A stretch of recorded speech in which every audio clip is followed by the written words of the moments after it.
అందరూ నమస్కారం. స్వతంత్ర దినోత్సవ వేడుకలకి గవర్నమెంట్ నుంచి పంచాయతీలకు వచ్చే నిధులు ఎంత?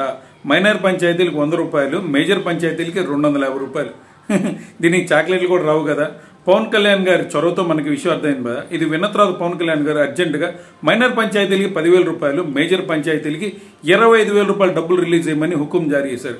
దీనిలో నో మోర్ పాలిటిక్స్. ఖచ్చితంగా మనందరం పవన్ కళ్యాణ్ గారికి సెల్యూట్ చేయాల్సిందనమాట. విజయసాయి రెడ్డి శాంతి గారి గొడవ జస్ట్ అలా ముగిసిందో లేదో, ఇప్పుడు దువ్వాడ శ్రీనివాసరావు, దువ్వాడ వాణి మొగుడు పిల్లల గొడవ వైసీపీలో ప్రకంపన సృష్టిస్తా ఉందన్నమాట.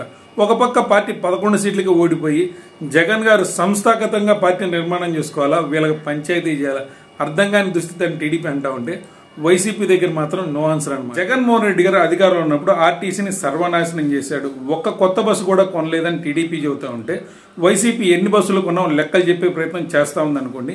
ఈ మధ్యలో మన మోడీ గారు ప్రతి రాష్ట్రానికి 700 ఎలక్ట్రికల్ బస్సులు ఇస్తున్నారంట.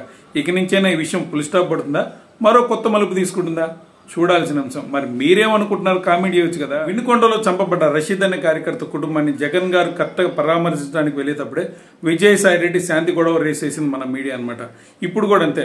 నంద్యాలలో చంపబడ్డ సుబ్బారాయుడు కుటుంబాన్ని జగన్ గారు పరామర్శించడానికి వెళ్ళేటప్పుడే ఈ దువ్వాడ శ్రీనివాసరావు ఆయన భార్య గొడవలు రేస్ చేస్తుంది మన మీడియా. ఈ విధంగా టీడీపీ పర్సనల్ అటాక్ చేయడం అలవాటైన వైసీపీ ఆరోపిస్తూ ఉంటే, దీనిపై టీడీపీ మౌనంగా ఉంటేనే వైసీపీ నాయకులు మహిళలపై ఇంత దారుణంగా ఉంటారా అని చెప్పే ప్రయత్నం మనకి చేస్తూ ఉందన్నమాట. మరి మీరే ఉంటారు?